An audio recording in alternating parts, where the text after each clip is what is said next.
Imagina la Francia de 1764. No es solo un paisaje de castillos y cortes, es un reino herido tras la Guerra de los 7 años, donde la autoridad de Luis XV empieza a agrietarse. En la remota región de Gévaudan, lo que comenzó como un problema de depredación animal se convirtió rápidamente en una crisis de Estado.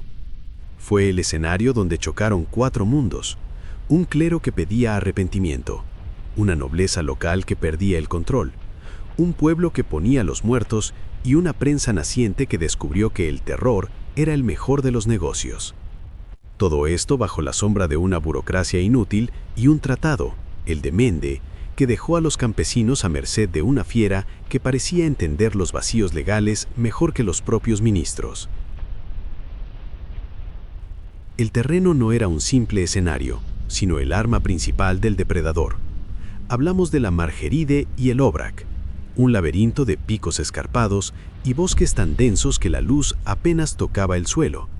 Pero el verdadero peligro estaba en las molieras, esas zonas pantanosas que tragaban caballos y hombres, y en los travers, senderos tortuosos que solo los lugareños conocían.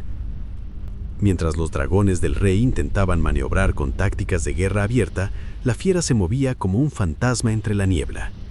Para los niños que pastoreaban el ganado, la geografía de su hogar se convirtió en una trampa mortal donde el auxilio nunca llegaba a tiempo. Todo comenzó oficialmente en junio de 1764, con la muerte de la joven Jeanne Boulet. Su entierro apresurado, sin los últimos sacramentos, ya susurraba que algo no encajaba. Pero no todos fueron víctimas pasivas. Recordamos a Jacques Portefax, quien con solo 13 años y la ayuda de sus amigos, demostró que la cohesión táctica podía repeler al monstruo, ganándose el favor personal del rey. O a Marie-Jeanne Vallée, la doncella de Gévaudan, que en un acto de valentía pura logró herir a la criatura con una lanza improvisada. Sin embargo, los ataques persistían, con una especialización macabra.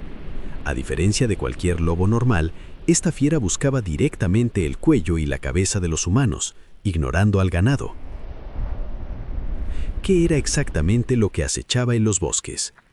Los informes de la época nos pintan un cuadro inquietante. Los testigos hablaban de un animal del tamaño de un ternero, con un pelaje rojizo surcado por una raya negra en el lomo. Su mandíbula era de una potencia devastadora, capaz de decapitar con un solo golpe. Pero lo más aterrador no era su físico, sino su comportamiento. No huía ante la presencia humana. Se dice que tras un ataque fallido, se sentaba tranquilamente a unos 40 pasos de distancia para observar a sus perseguidores. Era, como decían las crónicas, como un lobo, pero no un lobo. Cuando el capitán Duhamel llegó con sus dragones de Clermont-Prince, la población sintió un alivio que pronto se tornó en amargura. Los militares, con su arrogancia característica, despreciaron el conocimiento local. Organizaron matidas masivas que solo servían para pisotear los cultivos de los campesinos y asustar a las presas equivocadas. Peor aún, su presencia evocaba los peores recuerdos de la represión religiosa del pasado. Los dragones eran una carga económica y un fracaso táctico.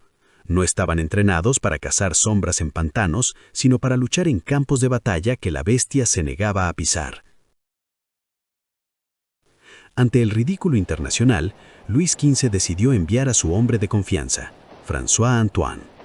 En septiembre de 1765, Antoine abatió un gran lobo en las cercanías de la abadía de Chasses.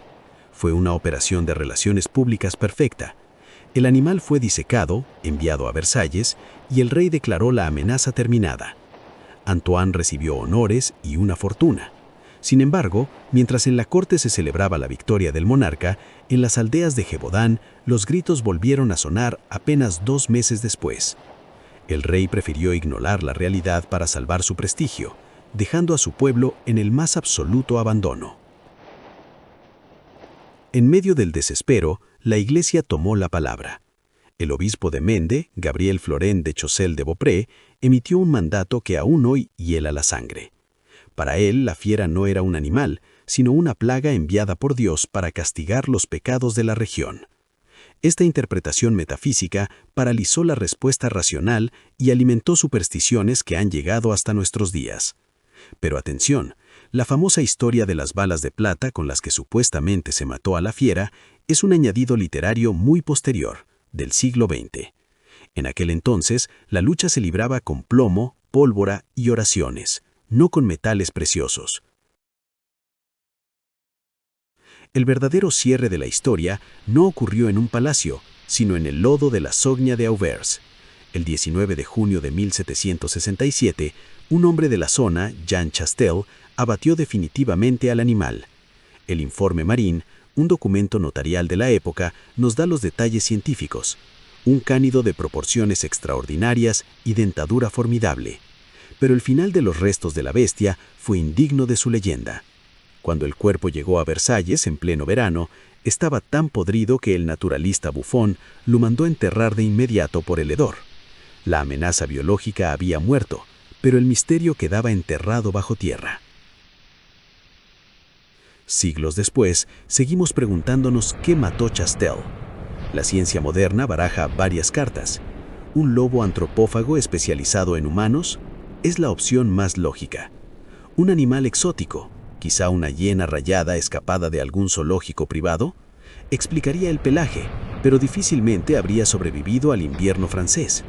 La teoría del híbrido, un cruce entre lobo y perro de presa, es quizá la más fascinante. Explicaría tanto su aspecto atípico como su inquietante falta de miedo al hombre. Lo que sí parece descartado es la idea de un asesino en serie humano. Las heridas eran sin duda obra de colmillos, no de cuchillos.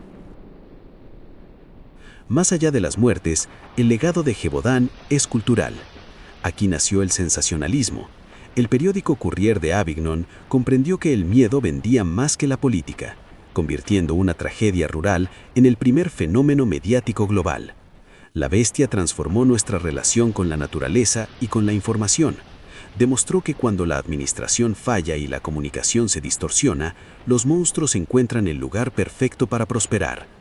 Hoy la bestia de Gévaudan sigue siendo el arquetipo del terror que acecha en la periferia de nuestra civilización, recordándonos que el miedo es un depredador que nunca muere del todo.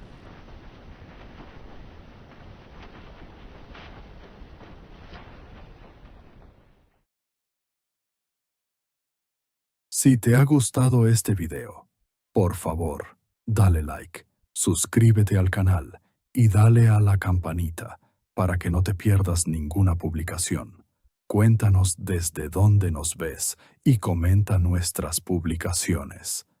Gracias por ver nuestros videos.